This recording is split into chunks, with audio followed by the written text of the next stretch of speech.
You want me to put that on my Tudor?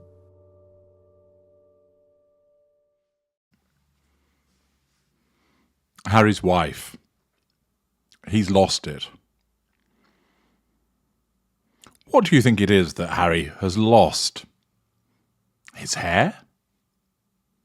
Sense of reason, perhaps? Maybe it's his pink pancakes, or his sense of duty. Perhaps it's his anal virginity. Maybe his money or his friends, the love of his family, or perhaps it's his sanity. Well, actually, it's something else which I'll come to shortly. But it is common for those that are ensnared with a narcissist to lose. The narcissist never functions in isolation or a vacuum. We always impact upon those around us. From causing you to feel that you have been loved by someone, often intensely, magnificently, brilliantly, only for that to suddenly disappear. For others, they lose their money, having it stolen, being drained of it, causing them to give money or gift money to the narcissist, which is never returned. Others lose their house, saddled with debt incurred by the narcissist they have no option but to sell. Or they may find themselves as a victim of marriage to the narcissist and in subsequent divorce proceedings find that they lose much of their assets as a consequence of the divvy up of those assets. For others, they lose their sense of well-being, their sense of self-esteem, their sense of self-worth, their confidence. They lose their friendships. Alienated and kept apart by the narcissist, friends call less and less. It's not worth it.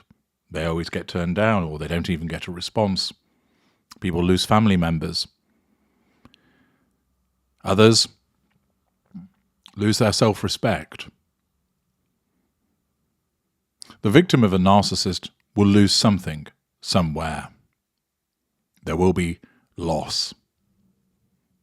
With Harry, the News International, by the enigmatically named web desk, tells us Prince Harry has lost his joie de vivre. Experts believe it's a real shame that Prince Harry has lost his joie de vivre in life. Experts believe it's a real shame that Prince Harry has managed to somehow lose his joie de vivre. This admission and claim has been brought to light by somebody called Ryan Mark Parsons. The revelations were made during Parsons' interview with Express UK.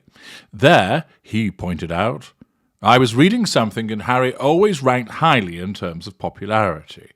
Before this, he was the most popular in the royal family, and I think Harry was second to the Queen. He was getting papped in Vegas and being splashed. He was a fun royal, going to nightclubs and getting papped outside, going off with girls. I kind of liked that side of Harry. He was a bit like Princess Margaret. He was so laissez-faire and hedonistic." The GB News commentator even went as far as to say, "Then you have William, who is the heir and successor to the throne. So he had the responsibility to be more mature in public. Now Harry's become commercialised, so focused on amassing huge amounts of wealth. He's become the biggest star on the planet by doing all of this PR stuff. I think it's a real shame, and he's lost his joie de vivre."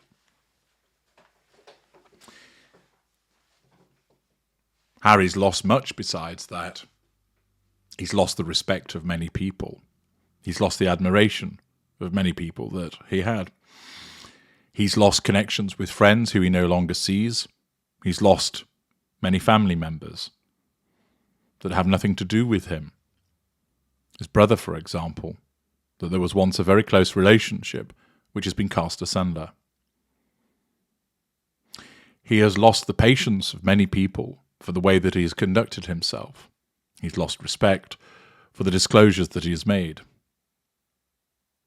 Of course, there'll be some toads that have licked his backside and supported his endeavours, of course, merely trotting out his keeper's intentions towards him.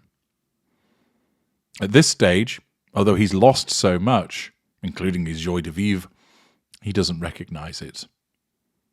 He knows that he doesn't see his friends as often as he once did, but he'll have been told and he'll have accepted, well, that's the consequence of moving to another country. It's more difficult to keep in touch with people. And besides, you've made new friends, haven't you, Harry?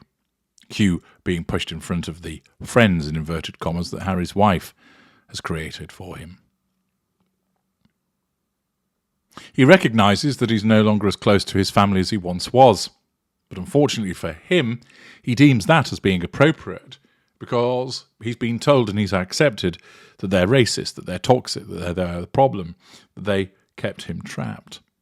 And therefore, he has found freedom. He's lost the respect of a country that once appreciated the fact that he was in service and the fact that he was seen as this playboy prince. He's lost the sympathy of many people who understood the loss that he'd experienced as a consequence of the tragic demise of his mother.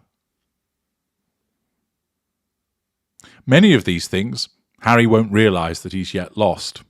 He is so caught up in his own emotional thinking and the fog of the manipulations created by his wife that he doesn't see it. And in other instances where he does, he's been persuaded that either it's a good thing or that it was a necessary consequence of the freedom that he now believes that he has. This is the extent of the control that a narcissist has over the victim. The ability to tap into existing traits and behaviours, his empathic traits, alongside his strong narcissistic traits, and to cause that individual to believe that no matter what anybody else says, no matter what the evidence actually points to, that you always believe the narrative that's been issued to you by the narcissist. There'll be occasions where he argues with her. There'll be occasions where he might sit in a sulk. But at the end of the day, she continues to control him. Why? Because he's still there. He hasn't gone. He hasn't escaped. He'll be the one that'll be issuing the apologies. He'll be the one that'll be seeking to placate.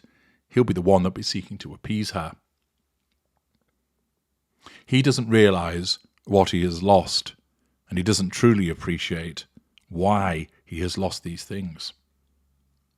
One day, he will, but he is still some distance from all of that. He is still some distance from understanding what she is. It is inevitable that he knows that she's labelled as a narcissist. I made mention of this years ago, and more people use it in daily descriptions of her, from people on social media to including those in mainstream media.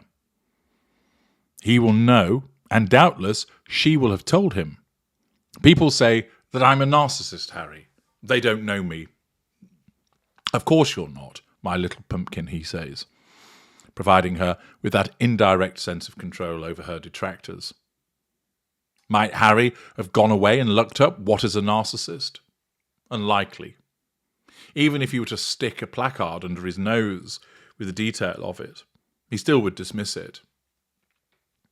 What he has not lost, despite all of the other things that he has lost, is the emotional thinking and being trapped. Those things remain entirely present. The level of his loss is significant, but he still believes that he has gained. And it is only when that balance starts to tip that he realises that all of the things that he thought he'd gained, actually he hasn't, or certainly weren't worth it vis-a-vis what he's lost, that's when he will start to wake up. But notwithstanding all of the things that Harry has lost, because of the manipulative grip of the narcissist and his own emotional thinking, he's a long way from losing her. I'm H.G. Tudor. Thank you for listening.